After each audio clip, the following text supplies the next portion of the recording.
let's see. I think that's about it for my little part.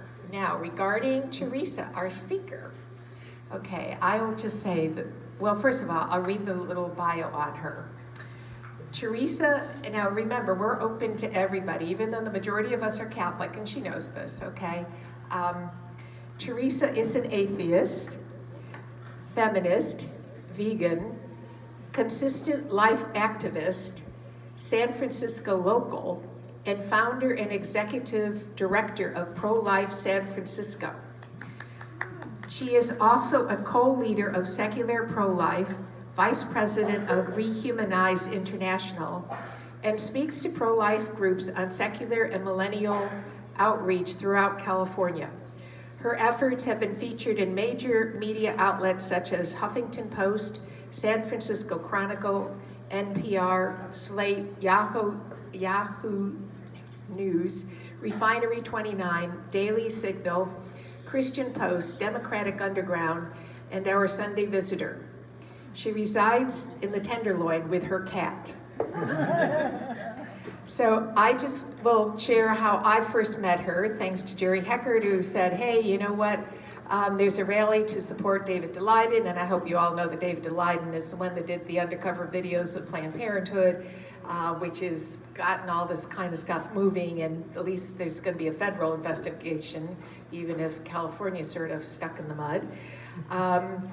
At any rate, so I went with him down to the Hall of Justice, and there, lo and behold, Terrisa was holding this rally on the steps of the Hall of Justice. You know, so when David Daleiden and Sandra Merritt showed up, you know, we were there to greet them with their lawyers.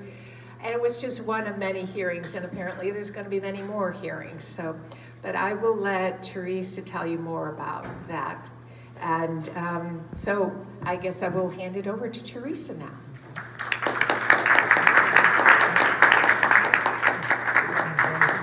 Thank you guys so much. It is such an honor to be here.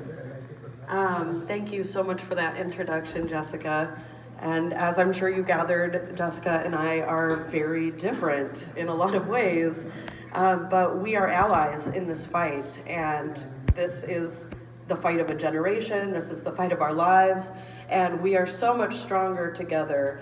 I'm going to be covering my personal story today, which I don't often tell in these types of settings, but this is kind of the first time I've been invited to speak as just myself. I've spoken at conferences on particular topics, but since it's just me, I thought I'd tell you a little bit more about myself and my story, how I became pro-life, and how I came to found Pro-Life San Francisco and the types of things that we're doing, and how we can work together to build a better future and a better world for our Bay Area community. So I am so honored to speak specifically to San Mateo Pro-Life because you guys have been such a key group in the Bay Area for quite some time. And while you might think, well, you know, we're just a small group of people, this is a significant group of pro-life people in the Bay Area. A group this size can absolutely make a difference on a community level. And that's something that not a lot of communities in the Bay Area have been doing, but San Mateo has been representing the pro-life cause for many years now. And in the face of unimaginable difficulty and loss, more than 40 years of losing. And yet, this is still the most contentious debate in the history of our nation. We have managed to keep this debate contentious through the years, and that is through the vigilance of groups like San Mateo Pro-Life. And, you know, just a reminder that the March for Life is the longest running and largest human rights demonstration in the history of our nation. And that gave birth to the Walk for Life, which Jessica also mentioned, which was game-changing for the Bay Area, gathering an unprecedented diversity of pro-life individuals in an unprecedented place. So, I know Jessica covered a little bit of this, but for those of you who don't know me, I am somewhat of a unicorn in the pro-life movement. I am known for promoting my pro-life, atheist, feminist, liberal, vegan brand. But I think that that's essential for me to magnify in the cultural context of my community, which is San Francisco. And I'm also a testament to the strength of the pro-life position and proof that being pro-life is accessible to literally anyone, regardless of their religion, political affiliation, or other deeply held ideological understandings. I grew up in a religious household. I grew up in a church called the Worldwide Church of God. Maybe you've heard of it. It was based in Pasadena, California, officially classified as a cult, but it eventually evolved into a mainstream Protestant church called Grace Communion International. I became a devout Lutheran in my 20s and served on the board of evangelicals at a prominent ELCA church. And if you are familiar with the Lutheran Church or the Evangelical Lutheran Church in America specifically, you'll know that they're quite liberal in general, and this particular church was downtown, so it had a very liberal feel to it. I don't remember anyone ever bringing up abortion in terms of church teaching, and I certainly had no concept of the scope of how often abortion is happening in this country. I thought of it as more of a rare thing. But I knew someone at the time, during this time while I was serving on the board of evangelicals, who was an agnostic. But he was very conservative leaning politically. I've always leaned pretty left, always kind of identified as being a progressive. But he was very conservative, but I was religious. And he said, and I've always had a strong sensitivity to animals. And he would say, how can you care about the dolphins if you don't care about unborn children being killed in the womb? And I'm like, what unborn children? It is just a clump of cells. And he was like, no, it's not. And he went out of his way to show me images of preborn children in utero. And I had probably seen images like that before, but I had never seen it before. I'd never really looked at it and really considered someone else's perception of this. And I was pretty rattled, actually. I thought, okay, I'm pretty convinced that abortion's wrong. But, you know, there's so much violence happening in the third world. There are children dying every day, born children that definitely can feel pain. They have families that can feel emotional anguish at their loss, and what am I doing about that? And I felt kind of at a loss. I thought, you know, who was I to tell a woman what she can or can't do with her body? And I thought this as a devout Christian. I believed so strongly that these innocent children would go right to heaven and that God would right all the wrongs in the afterlife. I also believed that I personally existed because God had a purpose for me and my life, and that if a child was prevented from being born, then it just must not have been God's will for them to live. I decided to leave it to prayer, and although I acknowledged abortion was wrong privately, I remained publicly, politically pro-choice. But that all changed when over the course of many years, I actually lost my faith altogether. And you can imagine, many of you, probably the majority of you, are Christian, how difficult that transition must have been mentally, emotionally, and socially. I'd spent my entire life as a firm believer. When I was religious, my interest lay more in spiritual matters, scriptural interpretations, theological ideas. But now I spent much more time and consideration concerning myself with secular ethics. How do I determine what is right and wrong? And while I discovered that there may not be an absolute moral authority, and I know many here would very passionately disagree with me on that statement, but that, regardless, throughout human history, there are some distinct moral themes that have been decided upon through a shared secular understanding. In fact, that's one of the things that makes our country so unique from the beginning, is that we protect both the religious tradition and a shared secular understanding. And what most of the world's religions and secular institutions have come to a general consensus on is that killing people is generally wrong. I began to think more about abortion. From my new perspective, I wasn't alive because God was willing it so. I was alive because no one had killed me. The universe has been expanding for billions of years, and throughout that evolutionary process, I had by chance come into existence without any participation on my part. Through this human existence, I have the opportunity to experience the universe in a way that is so profound and so rare.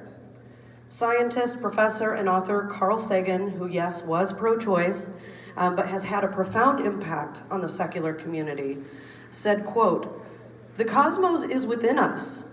We are made of star stuff. We are a way for the universe to know itself." And as a young atheist, I was stricken by this quote. Who has the right to take the only life we get? For years, I secretly harbored pro-life opinions, but I just didn't see myself in the movement at all. I was angry and a little hostile towards religion after my deconversion, an experience that I've learned is extremely common by many people who have deconverted. Atheists are among the most disliked and distrusted groups in America, statistically speaking, and being considered the least desirable of a son or a daughter-in-law. We know we aren't liked, we know we don't fit in, that we're seen as bad people for something we can't coerce or control, such as faith. But eventually I found secular pro-life, and I realized that I did have a place here, and that secularists like myself have a unique and crucial role to play in this cause. After a few years helping secular pro-life, I decided it was time to do something more community-based. I saw and still do see the potential in establishing an inclusive, millennial-led grassroots movement in one of the most pro-abortion cultures in the world. You may be aware that millennials, those born between 1981 and 1996, are the largest demographic in American history, and they are the largest segment of the population today. The Bay Area is like the unofficial hub of millennial culture because of technology and because of the progressive political climate. And while millennials are the most non-religious, most left-leaning, most multiracial generation in history, on the specific topic of abortion, millennials are slightly less likely to support abortion on demand than baby boomers.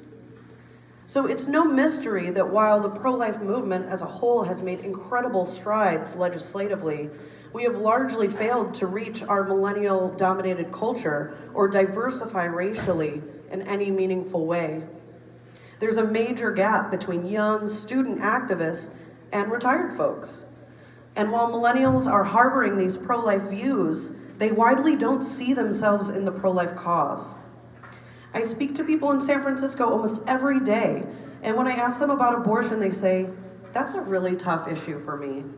You don't get that reaction from immigration or gay marriage, but you get it from abortion because they are torn on this issue. This is not a demographic we can afford to ignore. As we know, babies are dying, and millennials will inherit this problem very soon.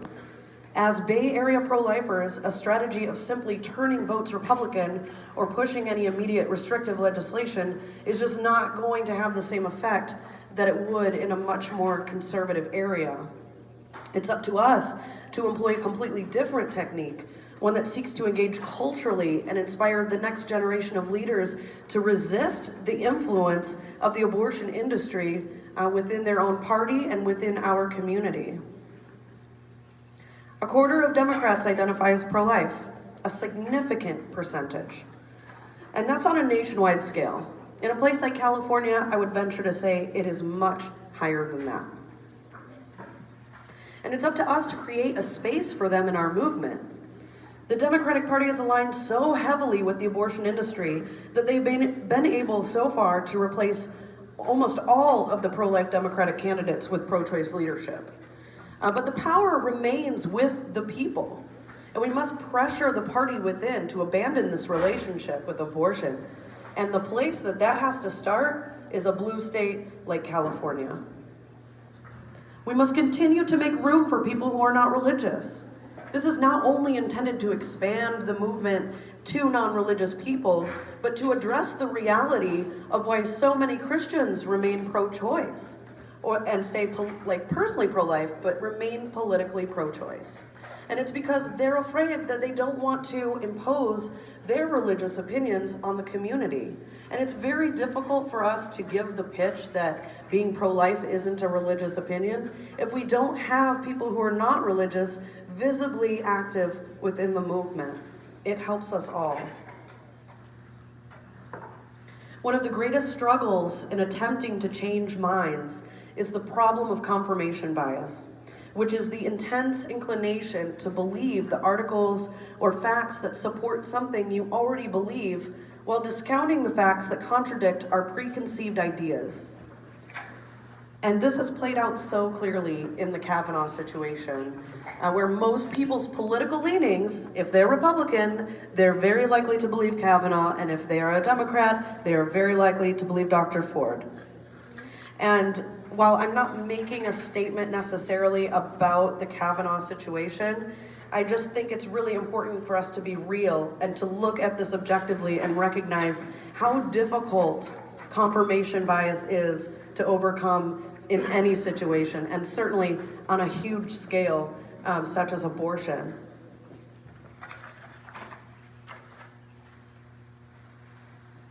So this is a very real tendency of the brain, and in all of the research done on this topic, it is almost impossible to avoid, both personally and societally.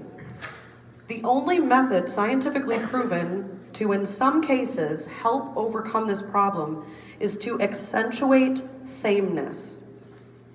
If as a movement we are constantly signaling that we're religious conservatives, and to be clear, there is absolutely nothing wrong with being a religious conservative. We wouldn't be anywhere as a movement without religious conservatives. So I think it's really important that we remember that we all have a role to play. But if we are signaling this way, we are much more likely to lose the millennial immediately before we even get to the issue of abortion, because we already know that they're leaning a little bit pro-life, but those pro-life opinions are buried under very deeply held left-leaning ideals. And again, this is the demographic we must reach. So what can we do? We basically are a whole bunch of religious conservatives, collectively speaking. How can we even begin to reach millennials? How can we demonstrate sameness with people who are so profoundly different from us?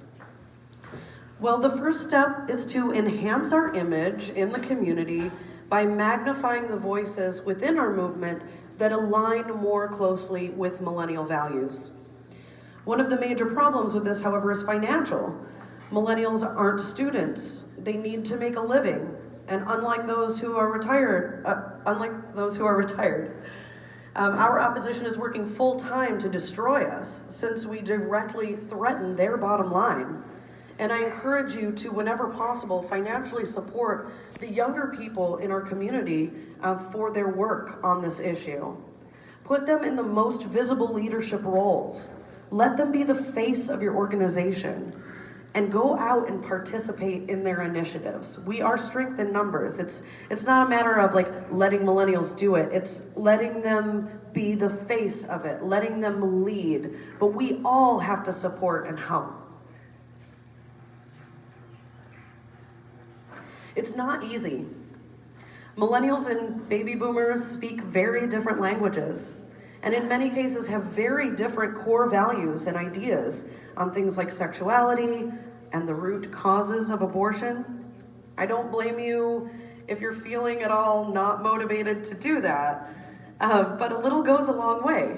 Encouraging younger professional people with more diverse backgrounds to become involved and creating a comfortable space for them will save lives.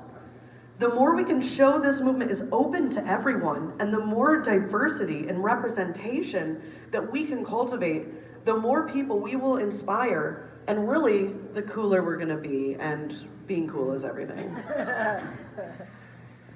So the next step is to take action, and that's one of the things I respect most about San Mateo Pro-Life is your willingness to get out on the sidewalk and boldly act on your conclusions.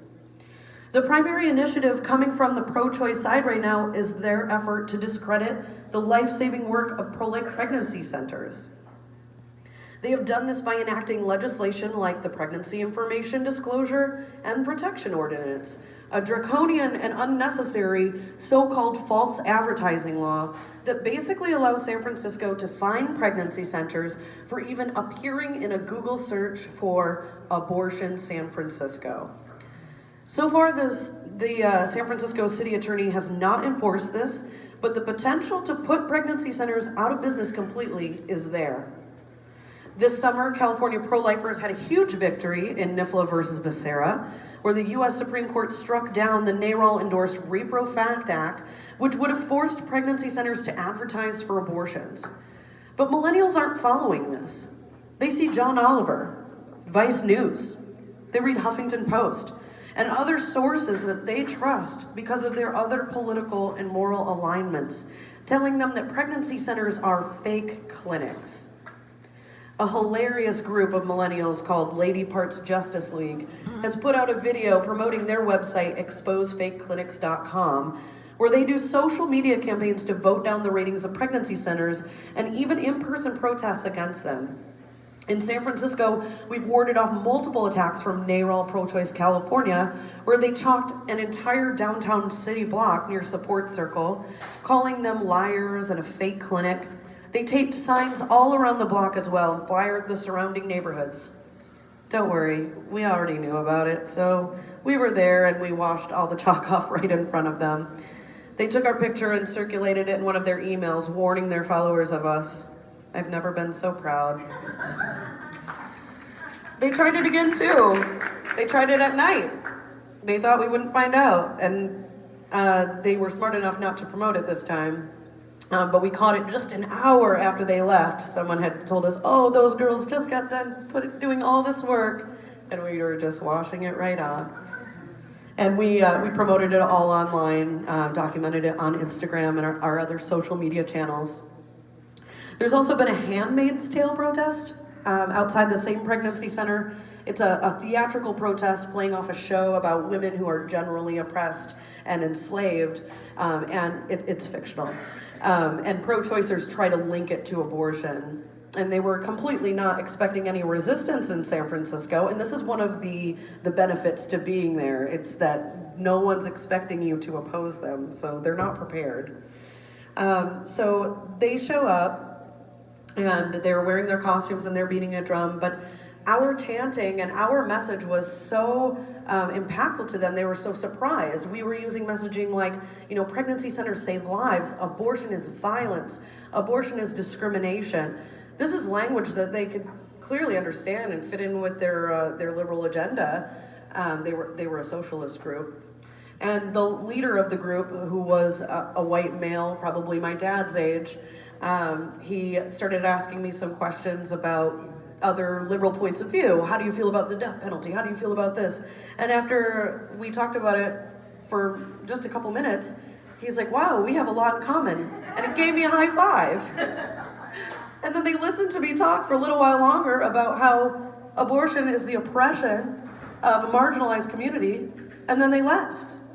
So it's just about getting together and taking action. There was about 20 of them and about 15 of us, which is pretty significant in the middle of the day on a weekday. That's all it took, and they just were not expecting us, and I doubt they will ever protest that pregnancy center again.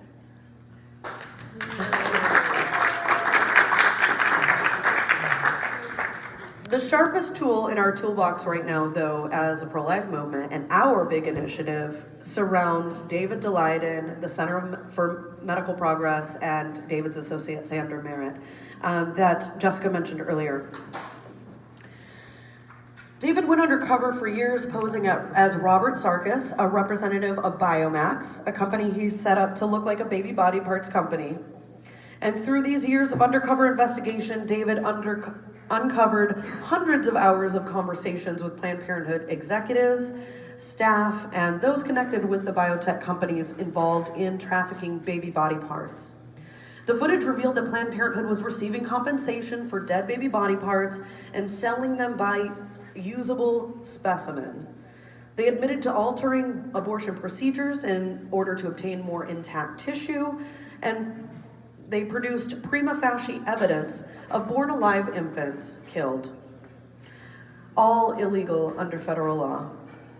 David has spent the last 3 years fighting 2 civil lawsuits, one from Planned Parenthood Federation of America and one from the National Abortion Federation. These lawsuits have led to an injunction being placed on the remaining video footage, estimated to be worth about 12 more video shorts. So they can't even be brought to the authorities. They can't even be used in his criminal defense.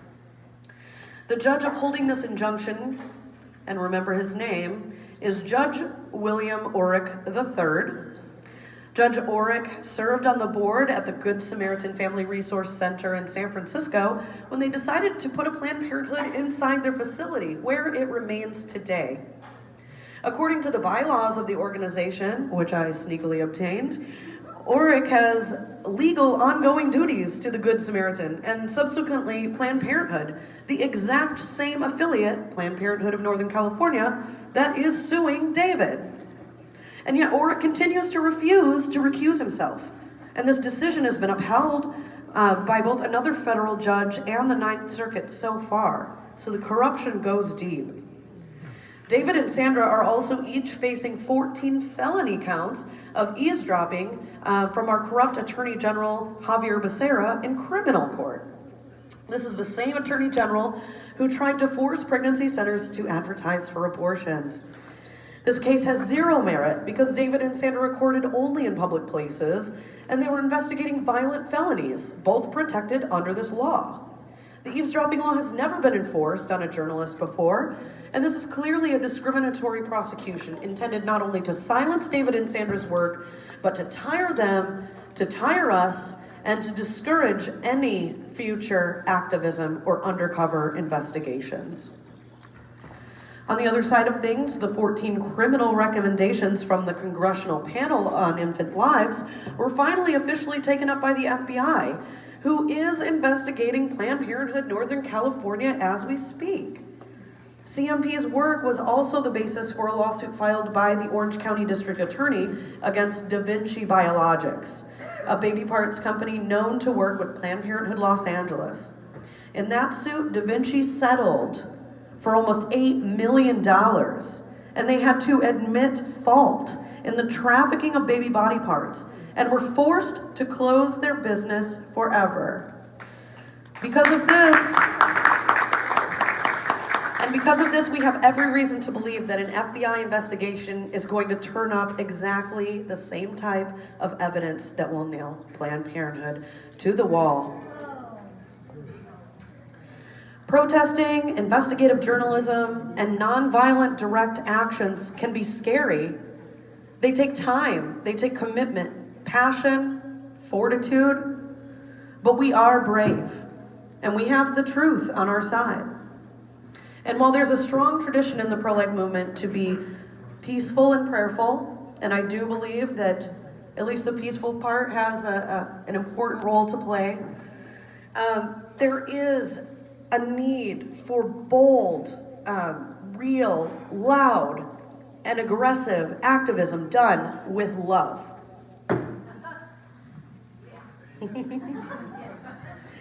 Millennials understand protesting, and they really respect it. I can't tell you how many people I know that are like, yeah, I totally disagree with your point of view, but I'm so proud of what you're doing. It speaks to them. They get it. It means something to them. And we can gain their trust by showing our commitment and our sense of urgency. We know that babies are being killed, and it's up to us to act like it. We need to do sit-ins, die-ins, chants, songs, theatrics, art, disruptions, and grassroots demonstrations led by youth and supported by our predecessors. Just like any other life and death human rights cause. But we also have to back it up. We have to sell our community on something that we stand for, not just something that we're against. And this can be difficult because we have to find a shared vision of tomorrow, one for the whole community, across religious, political, and the ideological spectrum. We have to recognize the very serious factors facing pregnant people in our community: the housing crisis, the homeless crisis, the opioid crisis, The list goes on and on. When feminists say that the world is hostile to pregnancy, that is real. And it is an important factor for us to concede. Black women specifically are dying in childbirth at rates far higher than whites, and research shows economic status has very little bearing on this. A white woman without a high school degree is far safer during pregnancy than a black woman with a PhD. This isn't leftist rhetoric. This is real, and something the pro-life movement should be addressing. Women are dying. We should all be investing in research and legislation that helps create a society less likely to rely on violence. By promoting the feminist values of equality, nonviolence, and non-discrimination, we can share our vision, because these ideals they mean something to absolutely everyone. We don't have to change the core values of millennials to end abortion. We just have to appeal to the values they already hold and encourage consistency and bravery when upholding them. Millennials recognize the value of human rights, the importance of building a world without discrimination, and the horrors of violence. They're already halfway there, and if we can bring them over, we will ensure that the pro-life movement is not another casualty of the abortion industry. Through efforts like these, we've grown Pro-Life San Francisco from a tiny grassroots movement into the largest and most active grassroots network of pro-life millennials anywhere in the nation, and it's right here in the heart of the abortion lobby's backyard. Although altogether we have a network of about 60 rotating activists with a core group of 10 to 20 young people, we regularly work alongside other organizations because we know we are strength in numbers. The more of us there are, the fewer days left for Planned Parenthood. Together, through patience and persistence, we can unify to destroy the biggest and most pervasive destroyer of life. And we can build a better world, one where the dignity of every human is protected and cherished, whether Democrat or Republican, rich or poor, religious or atheist, born or unborn. Thank you so much.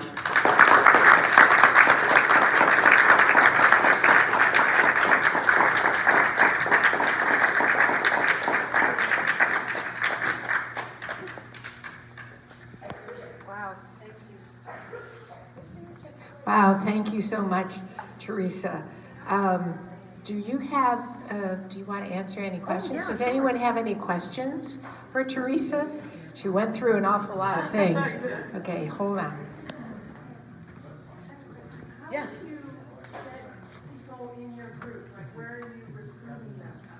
I stalk them online. It's really crucial to have a very strong social media presence. Anybody who's even kind of thinking about the pro-life cause or like, oh, I wonder what is happening in my community with this cause, they're just gonna look on Facebook, pro-life San Mateo or whatever, and they need to be able to find something active, something where people are posting every day.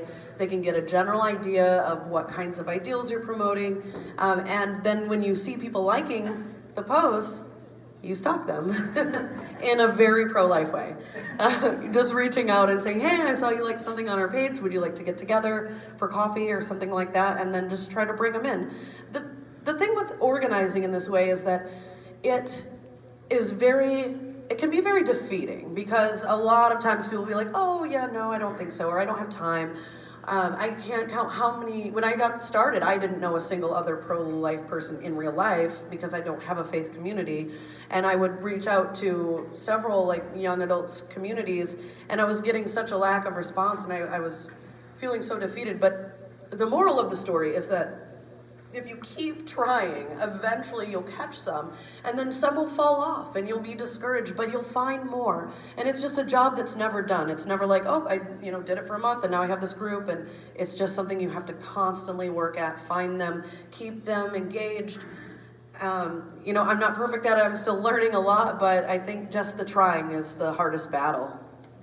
Terrisa? Yes. What I've found with the young people that I've dealt with is a tribalism. It's like, even though they may have feelings toward the unborn baby, there's this tribalism that's overtaking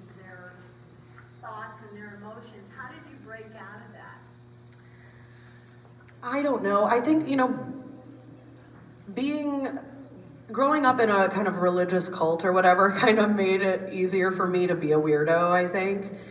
So for me, it's just, I'm not so uncomfortable having an unpopular position, but most people are very uncomfortable like coming out with an opinion that's very unpopular. And being pro-life is basically telling the world that you're a bad person. I mean, it's not true, but that's how you're going to be perceived by your peers if you're a millennial. So how do you get past that? Because that's the real difficult. Yeah, I mean, the only way that we can really overcome the confirmation bias that we know of is to accentuate sameness. So to put our differences aside and try to accentuate the things that we're the same on. And if it's not you, if you're like, there's literally nothing I have in common with this person, find someone that you do know that might have some more things in common with them, but who is also opposed to abortion. And just, it's the only scientifically proven way to kind of get people to stop with the mental block, because it's not a conscious thing. We all do it. It's not like, oh, those pro-choicers, like they're the ones using confirmation bias. Like we're all doing it all the time. But that's really kind of the only way we can break it down a little, is to be as much the same as we can. And do you believe that getting to the young people sooner about their choices that they make can almost prevent going into this realm of abortion or STD? I mean, how do you feel about any of those type of chastity movements that we try to get going? Well, I would say that that's a big point of division between most millennials' values and the values that have traditionally been promoted within the pro-life movement. Now, I'm not saying there's anything wrong with chastity. I think that, given the right audience, that can be a really compelling thing to talk about. But most millennials do not think, especially non-religious millennials, do not see any moral implications through their sexual behavior. The morality comes into play when we're deciding whether or not to kill someone.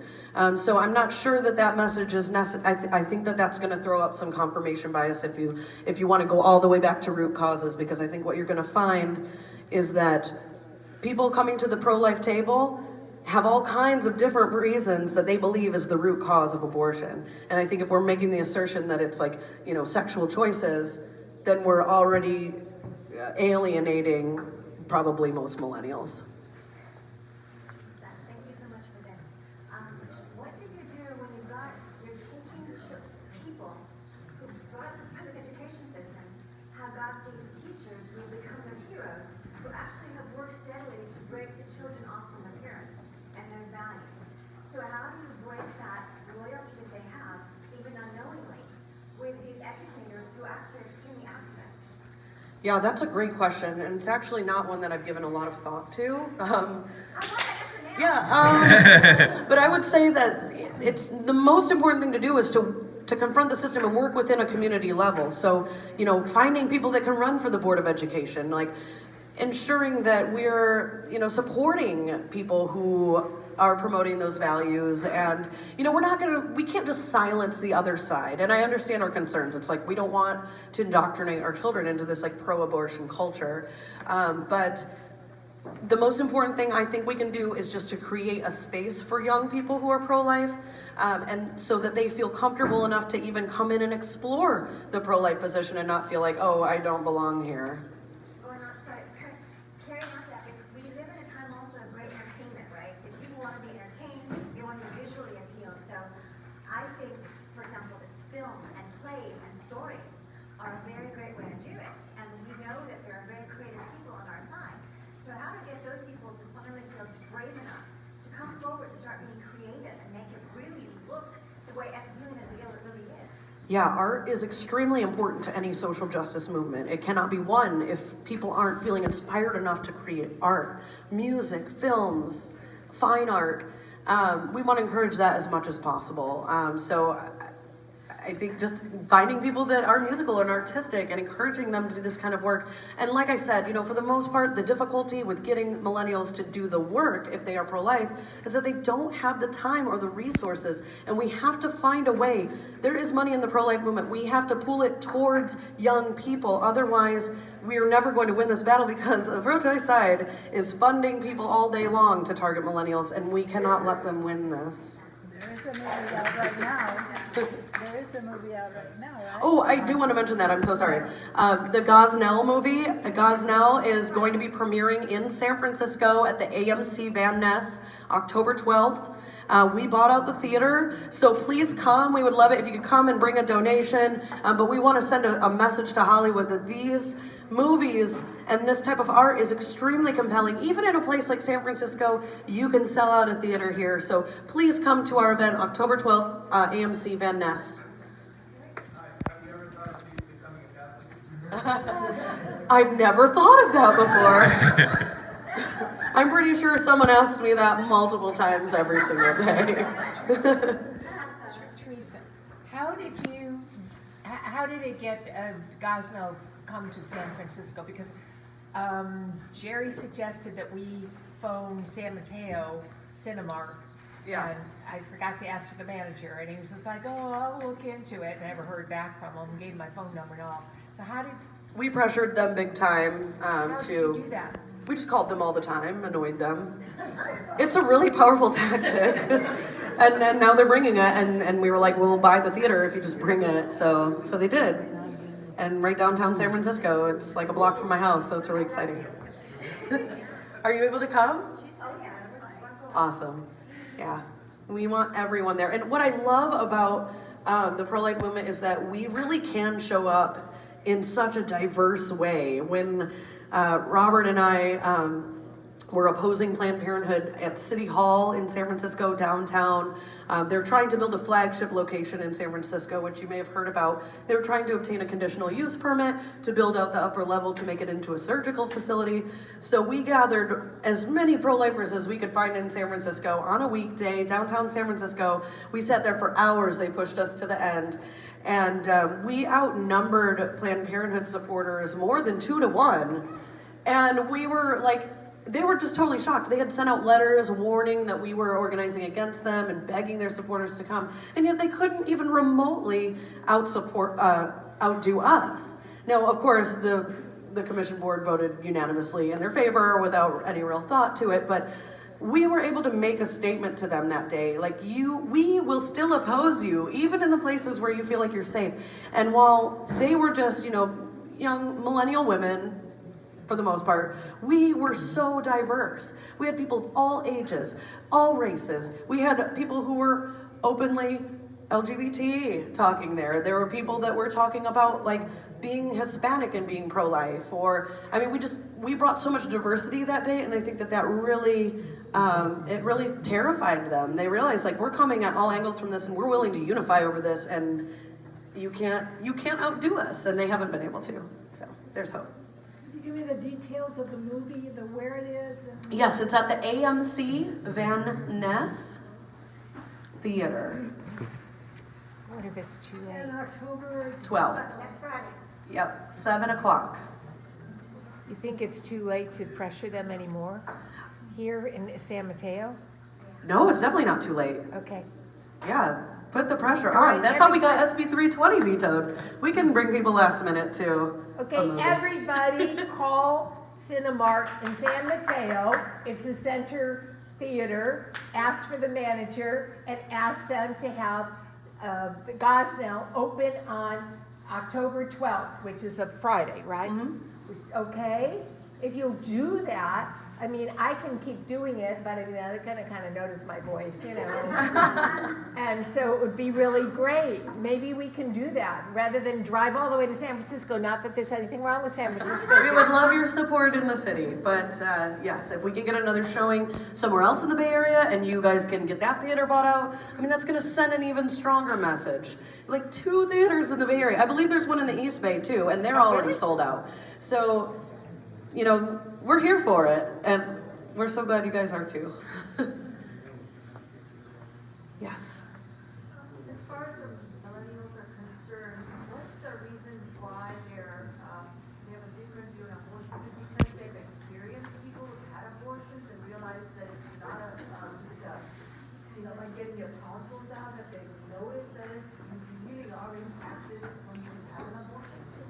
Yeah, I think that that's played a big part in it. I think a lot of this generation has grown up knowing, you know, their parents may have had abortions that they regretted and told them about, or their friends. I think probably the biggest contributor is ultrasound technology. When I was born, my parents didn't know if I was a boy or girl until I was born, and now it's like you can see a 3D image like when you're teeny tiny. So it's remarkable, the advancements in science. And millennials, while they are very like left-leaning, they're actually very politically unaffiliated. So I think that that's one of the reasons why they don't affiliate. They don't feel like they fit in anywhere because they are compelled by this abortion issue. It's concerning for them, especially if they have any understanding of the scope of this problem. And I think that's a big issue. I think most people think of it as like this rare occurrence and don't realize that there's 1 million abortions in this country every single year, and heart disease, which is the official #1 killer, kills about 600,000. So that's 400,000 more deaths from abortion. This is the #1 cause of death in our nation. And yet instead of trying to solve the problem and like find a cure like we do for cancer or for heart disease, we're trying to expand the procedure. And I think people are only doing that because they're not understanding the gravity and the scope of the situation. Also, there is a lack of education, even with like the abortion pill. You know, people really feel, they really don't know. They didn't know about the birth control pill actually being an abortifacient. Whereas now the abortion pill, they don't feel that there's a baby being killed. They actually think that the egg just doesn't get fertilized. That we're still in that mode of not understanding the whole biological concept. Right, like the abortion pill for sure, or the abortion pill for sure kills a living human organism. The birth control being an abortifacient thing, there is truly a legitimate debate going on about that within the pro-life movement. So I don't think that it's as much of a shared basis of understanding, and there's still a lot that we're learning about how hormonal birth control works. And I understand, you know, that there are going to be strong opinions about that in this room, and I respect that. I think that message is probably to the... Not opinions, it's research. We do have research and we do know. I understand that. Pharmaceuticals actually have it printed. If you're curious about secular pro-life's position from a secular perspective, we've written extensively on the scientific research that's been done, and you can find it at secularprolife.org. We present all of the studies from both sides of the debate so that you can kind of make a decision for yourself. But what I would say is that in general, in terms of the pro-life movement, in terms of the people that we're bringing into this movement to save lives, the birth control being an abortifacient isn't really a shared value. Maybe the business community who needs workers could respond to the fact that we lost all those potential workers over the decades. And Yeah, but you know, their big push right now is population control. They're like, well, we don't want those workers. They're leaving a carbon footprint that we can't support. And but the problem is consistency, right? Because they would never apply that standard to a born person. So again, we don't have to change millennials' values. Of course, they're going to be very different than the traditions that have been standard in the pro-life movement. But we can still bring them to our side. We can still end abortion without having to go back and be like, well, these are the core reasons why, you know what I'm saying. Anything else? Yeah. Do you get a sense that a lot of the opposition is so vocal because they have procured an abortion? And then how do you reach that person without, they have to at some point find a way to forgive themselves? And I mean, there's a religious way to do that, but how does that work within your secular? Well, I would say, in my anecdotal experience, I would say that tends to be somewhat of a myth. Some of the most intense pro-choice people that I've known in my life over the years have never had an abortion. And I know lots of people in my personal life who are post-abortive, who are pro-choice, who are like, hey, you know, I don't agree with what you're doing, but, you know, I think it's really cool what you're doing. So I think this idea that the people that are the most hostile are post-abortive is just kind of this story that we've told a lot in the pro-life movement, because every time I'm out on the sidewalk and somebody comes up and they're like, F you, someone will be like, post-abortion syndrome. And It might not be true. We don't know. Everybody's so different. I find, again, anecdotally, the people that have had abortions are more likely to be a little sympathetic to the pro-life position because they've been in that situation where they felt like they didn't have a choice. And someone sticking up for them and saying, no, we can preserve your life and the life of your child, it empowers them to some degree. It doesn't infuriate everyone. So I would just say, ask questions, be open, be sensitive, just like everyone is your brother and sister, because we're all part of the same human family, and we're doing this because we love humanity, and we want to give everyone a chance, and that means that we have to treat each other and our opposition like that whenever we remember to. Putting the scientific debate aside about how the abortion pill works or whatever, would you say that there's a connection between contraception and abortion? Is there a connection? I know that in the pro-life movement, there's a very strong tradition that there is a strong connection between contraception and abortion. This is not a shared value with most millennials. I would say that they consider these things very different. I myself, as a secularist, consider them very different. I don't believe in natural law, and most secularists don't. So that I think it's really hard to hold that position that contraception is the cause of abortion unless you do kind of subscribe to that understanding of natural law. And not saying that it's wrong. I mean, I'm friends with Robbie P. George, and I very much respect that there are lots of people in academia that truly believe and make a great case for natural law, but there's also a lot of people who approach it very honestly and don't agree with those conclusions. So me personally, no. I think that, sexual choices don't have a moral bearing. It's the act of violence towards someone else that does. And we can say, well, this is what caused this, but I'm not totally convinced. But I'm also not saying don't use that. I think it just means that we have to be specific to who our audience is. And the main point, or the main thing I want you guys to take away from it is that if you're talking to a millennial and you want to lead with the anti-contraception thing, maybe rethink it. That's all. Well, thank you guys so much. It's been such a pleasure. I'll be around for a little while, so please come back. And thank you so much to Jessica, who is amazing and comes out and hangs out with me all the time. Here, hold on. We want to thank you for your talk tonight, and God bless you. God bless us. We need our young people here. We need them to do all that they're doing. God bless Terrisa. I was absolutely amazed the first time I saw her. She's out there with the bullhorns going back and forth. Yes, we can. And we're all chanting away, and I'm like, oh my goodness. But it was working. I mean, in fact, just Friday, I don't know if you knew that David Daleiden was again at the Court of Hall of Justice down in San Francisco, and we were there. And unfortunately, somebody had stolen Teresa's signs, and so I was the only one that had signs. I had a couple signs that were the Knight of Columbus, the ones that say defend life, and they have green on them, and So anyway, we had come out, we were afterwards, and one of the things that Terrisa said, it's like, they may not agree with you, but they really, millennials really appreciate the fact that you're out there protesting. And I was just holding the sign, not, I was like, okay, well, we're about to part, and I wasn't even trying to show it to anybody. And these two or three millennial types came up and like, oh, you're protesting? Oh, what are you protesting? Oh, good for you, all right. And I'm like, well yeah, we're defending life. I just, it was kind of funny. But, that just shows, the thing about Terrisa, she has an insight to what millennials are thinking. I have no clue. I look at them like, well, you wouldn't want to kill somebody. In fact, I had this situation, I forget where I was, but there was like a mix of pro-life and pro-abortion people. And I said, well, I think everybody should be allowed to live.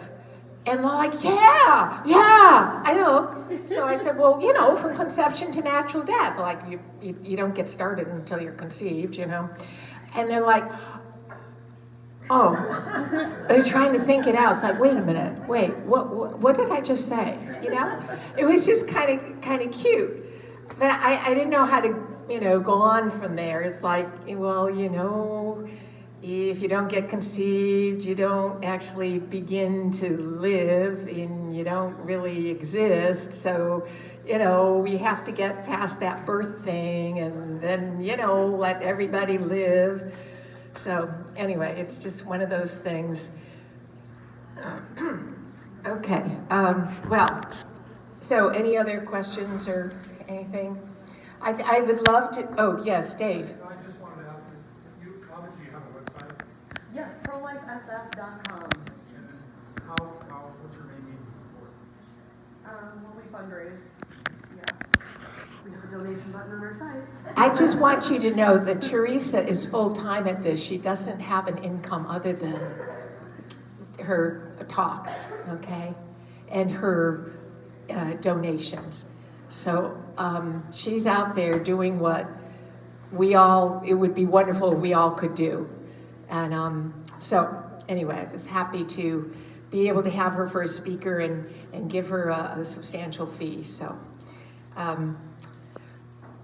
Well, okay, oh, and one other thing I had from her, this was from, I think, California Catholic Daily. After meeting with pro-life group, Barnett Medical Services breaks contract with Planned Parenthood. Now, they picked up the medical waste, okay?